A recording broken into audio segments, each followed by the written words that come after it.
So I remember when you called me and you told me this.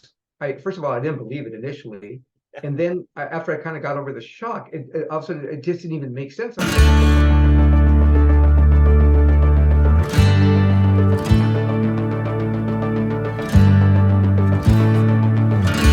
there, this is Sergio Size with the Hedgehog Real Estate Podcast. I'm hoping everybody's doing well. And I'm not going to say this is like an emergency podcast because it's kind of really our regular, we're trying to keep it on a regular basis. But this is like part two and of a podcast that we did last week. But I'm here with my partner, Sam, as usual. Sam, how are things going with you, buddy? Yeah, getting beat up by the kids, I'm hoping. My kids are at that age where they're starting to develop their own personalities, right? They're all becoming teens, tweens and teens, and so that's what I'm dealing with. Big appetites. I went to Costco. I had like a quarter of a basket, and it was over $200. Just, I'm thinking to myself, can I sustain this? Can I really sustain this? But we talked earlier. I'm actually slowly losing some weight because I'm eating so much less to leave food on the table for the kids. I think it's time to increase that cash flow, brother. Get away from the equity play. Well, you know what? Cash flow. What I did do is I did serve a portion of my portfolio a 60-day notice for rent increases. I did that over the weekend on Saturday. But we don't know who's going to stay and who's not going to stay and what's that really going to cost me, and we'll find out in 60 days. But with the cost of everything, I think it's just break even. I'm just trying to keep up. No, what about you? Anything new? Well, I will say that I have been actually practicing my chess, playing chess, because I have a 6-year-old grandson that's kind of been kicking my butt a little bit, I'm not going to lie. So I really have been practicing, and I get on chess.com and I practice, I watch videos. So you're serious? Oh no, I'm not. I can't play around. This kid is kicking my butt. So I played him this afternoon online, and got beat again. What am I gonna tell you? I think the younger kids, they're just quicker. Their synopsis is just working faster than us. And you know what? He's such a good boy. Oh, Grandpa, you did really good. Oh, yeah, let's play again next week. Oh, thank you, son. I'm glad you think I did good. Anyways, hey, this is our 53rd show here. And like I said, this is actually going to be like, I'm going to call it 52 and a half, really. But what the heck, 53, because it's part two of what we talked about last week. And if you remember, we discussed this new program that the federal government has initiated. And as I mentioned, the way I found out about it is that Sam called me and said, hey, have you heard about this? Sam, why don't you very quickly summarize that program and what it's about? Yeah, in summary, effective today, May 1st, 2023, it's a rule, kind of a Biden administration rule. It's part of this whole, get everybody back on their feet and bring everybody up together package of the administration. Essentially what they're doing is, in the guise of bringing everybody up together, they are going to go ahead and charge or put in a fee for those who are considered to be well off, manage your credit well, have high credit scores or a high down payment for a purchase where their loan is going to cost a little higher than before, and they get a monthly fee per every 400,000 or so. At the same token, those folks who have not had such good luck with their credit, bad credit or worse credit, and don't really have a down payment saved up, they get a discount on their loan. And this is in hopes to incentivize the folks who are considered lower income or less able to go ahead and get them into a home, and those who are much more able, higher income, or what the administration considers wealthy, to help them get into a home by paying a little extra to ensure or assure the lending industries that they've got the extra means to cover the folks who are likely to default. So in plain English, you get good credit, or you have good credit, you have a good down payment, it's going to cost you more to get a loan. You got bad credit, you don't have any money, it'll cost you less to get a loan because they were trying to incentivize you to into getting themselves a loan. The lender, the middleman in all of this, that's what the government wants you to do. So I remember when you called me and you told me this. First of all, I didn't believe it initially, and then after I kind of got over the shock, all of a sudden it just didn't even make sense on me, because I remember thinking, "Hold on, Sam, are you telling me that this program, if I've done everything right, make good decisions, whether I have a lot of money or not?" Because I know that when you started, when I started, we had no money. Really, however we could put money together, and working a lot of overtime, selling stuff, side gigs, whatever, to put the money down. So what I heard you say was, yeah, if you do all of the right things, you're going to have to pay more. But if you don't do all the right things, you'll be able to pay less, right? Bottom line.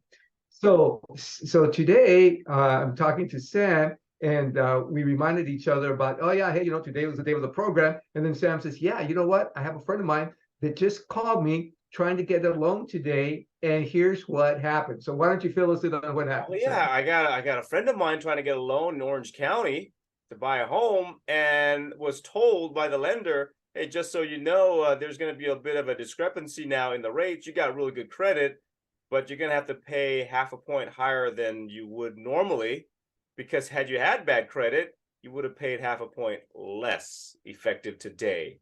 Now, let's take into context an average Orange County home. Let's just say you're using a $700,000 loan. What's half a point of $700,000? Let me tell you, and just so people know, we crunched these numbers just beforehand. So at 6%, $700,000. This is just a mortgage, $3,357 a month. At 5.5%, so if you have good credit, you're going to be charged 6%. If you have poor credit, they're going to charge you 5.5%. So from 3,357, it drops down at 5.5% to $3,179. That's $178 difference per month. But wait, right? It's kind of like an infomercial. But wait, there's more. Yeah. So there is the monthly fee that the government now imposes. Yeah.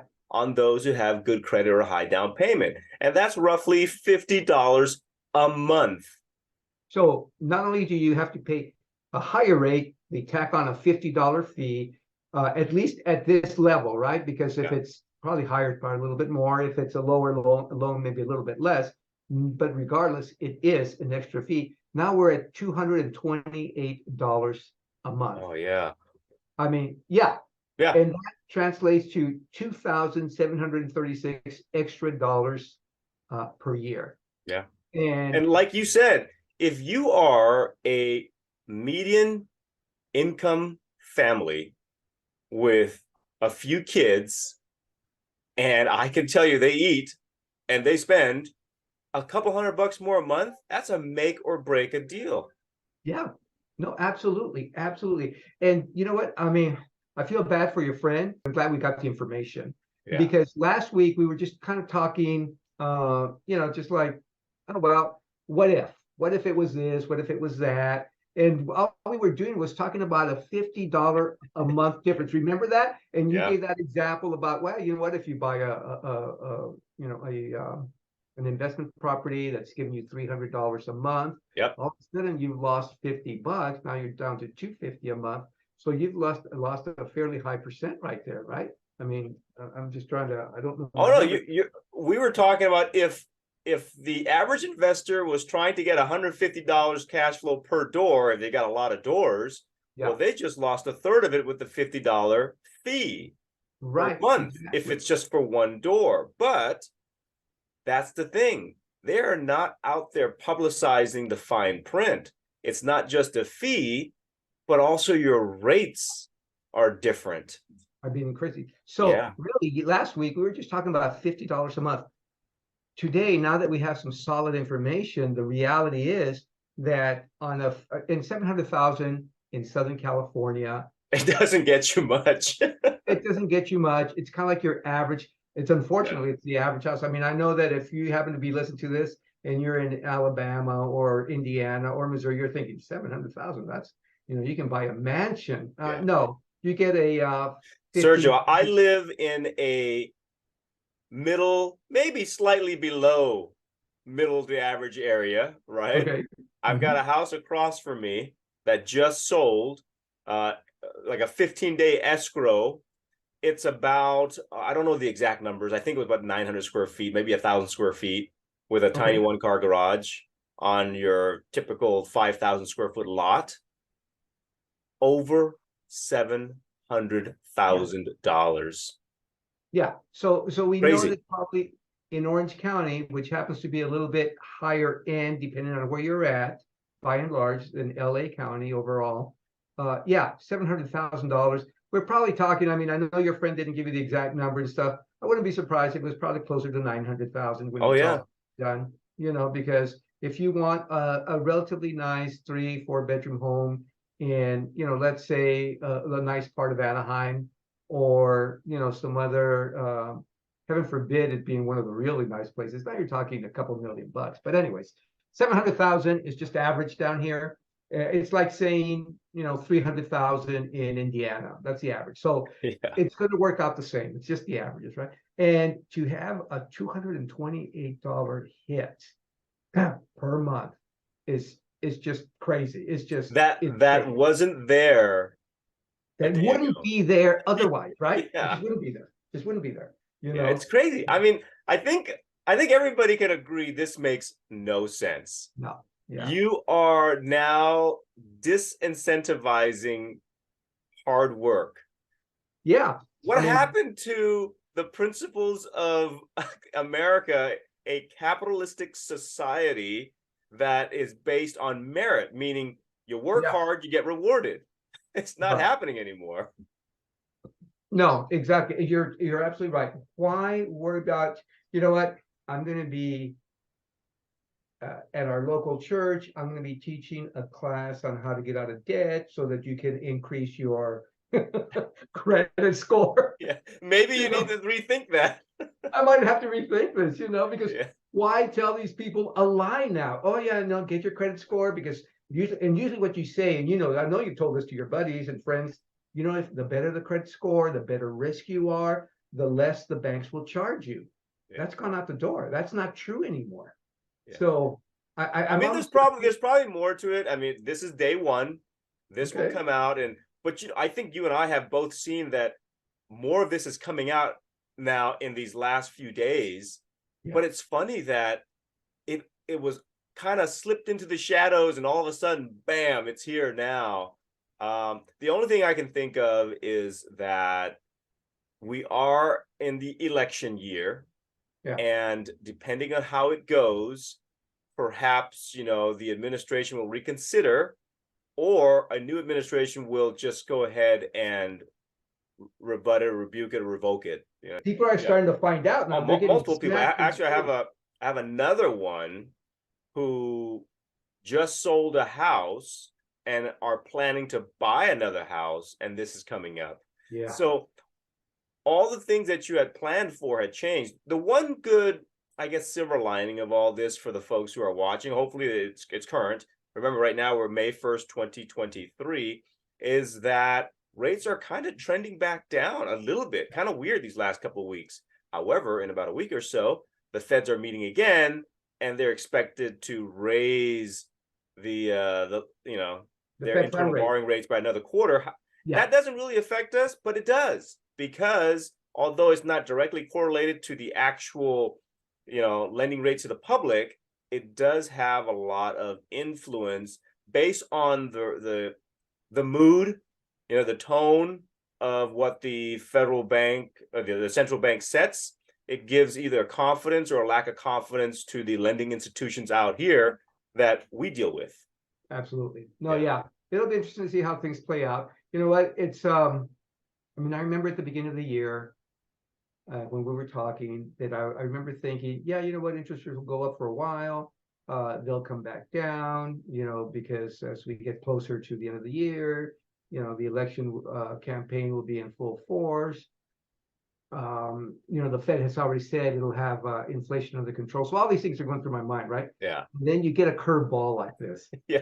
You swing and a miss. Dang it. I'll give you one more curveball. I know we hadn't talked about this yet, but so when you analyze the data really closely, there's something in there that's not easily picked out. And I think the average analyst can't figure this out, but it's now finally starting to, be able to be connectable, these dots. And that is this, is that all this stuff that the federal government is doing, really what the principle was to squeeze the money supply, to slow down the inflation, to get things back down to earth, if you will, and then maybe reinvigorate it later, but to do it in such a way that we achieve what they consider a soft landing, and who knows how that is, and to avoid a super recession or depression, right? So as this was happening last year when it began, as they shot up the rates right away. The stock market crashed, as you know, right? The market has been depressed. But here is the facts behind everything that people really haven't connected yet. And that is that, yes, it is true what the Fed are doing is effective. Money supply has tightened. The stock markets have gone down. But what people haven't figured out is that roughly 70 to 80% of the market, the stock market, these big businesses or businesses as a whole, are owned, controlled, or related to folks who are Generation X and older. We're talking about 40, 50, 60, 70-year-olds. Right. Those are the guys that control 80% of the market, either through investing in their 401ks, 457, companies, businesses that they own, you name it, they're there. They're the Goldman Sachs, the this and that, because they're invested in these funds. So the folks who are millennials, Generation Z, the new folks who are in their 20s and 30s, what happened was they are coming from a lower spectrum of wages. And recently what's happened, because of the inflation, the lower end of the workforce has been getting phenomenal wage increases, right? They're getting 5, 6, 10, 14% wage increases, unheard of in you and I standards, our time. Right. We're used to 3% on average per year, and we're praising the Lord, right? Wow, we got a little raise. I got a 15-cent raise an hour. That's great. Yeah. Not so. So the current workforce of young folks are getting almost double-digit raises to catch up with the high inflation for the last year or two. However, the money squeeze affected the market and the money supply in the economy, which is directly connected to 80%, or by 80% of the folks who are in their 40s and 50s and 60s, who are established, have businesses, and have a lot of money into that pile. That pile shrank. I mean, all their money disappeared. So the folks who are in their 40s, 50s, and 60s or 70s, whatever you want to call it, the folks who are, baby boomers and Generation X, they have to tighten their spending, because to them, eggs going from $2 to $8 is a big deal. Gas going from $3 to $5 is a big deal. Yeah. Coffee going from $2 to $4 is a big deal. So they spend less. They wear the same shirts. They don't buy new shoes, whatever it is. But for the young folks who just got themselves a 5, 10, 15% raise, and who's living paycheck to paycheck from the beginning, they're able to continue to live paycheck to paycheck. So they're spending more. They're still spending more. So now you have these two weird pendulums, right? The guys at our age range are hurting because we're getting squeezed by the monetary policy.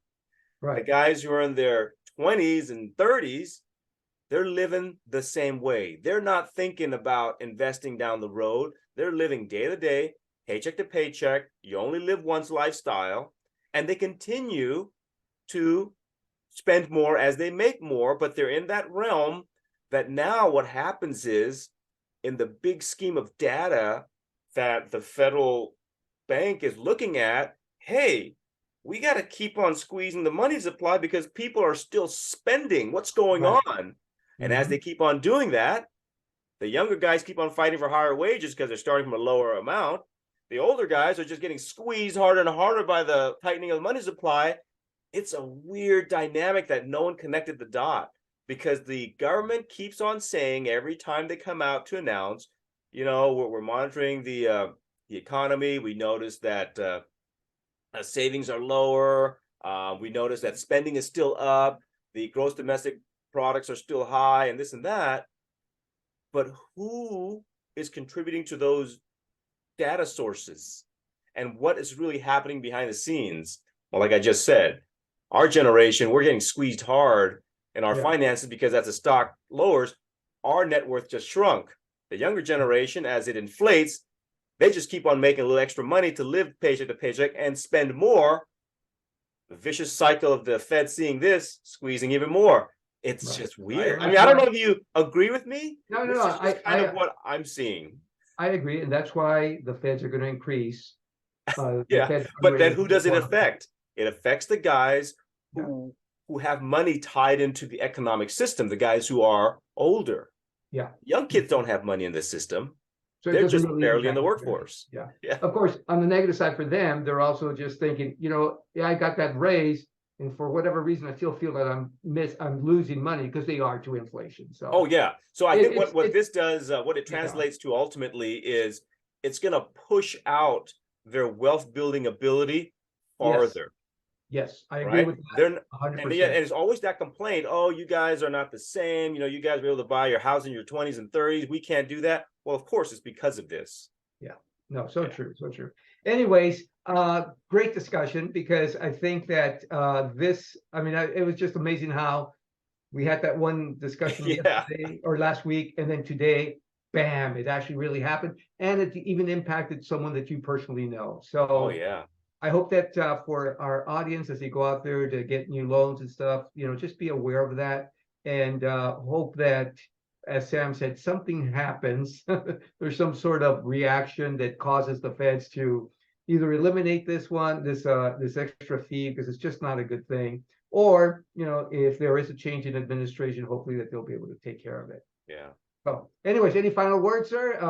Give me some encouraging words. Come on. Oh man, I have another double-edged sword. Oh no. California has voted preliminarily to eliminate the rent cap. Yes, so that's great news for landlords. It passed, I think it was like 14-2 or whatever it was, right? However, it's still in debate, because to get that, they're going to tighten up the eviction, even though there's no moratorium, to make it almost impossible for you to evict. So you know what? I think that we can leave our audience with that, and maybe we'll talk about that on the next one. Yeah, we'll do a little bit more homework on that, get some more information, because I think that's actually very important information for investors. So, excellent. Okay, well, with that said, Sam, I'll catch you at the next one. All right. And, everybody have a wonderful week, okay? Have a great week. Okay, guys, take care.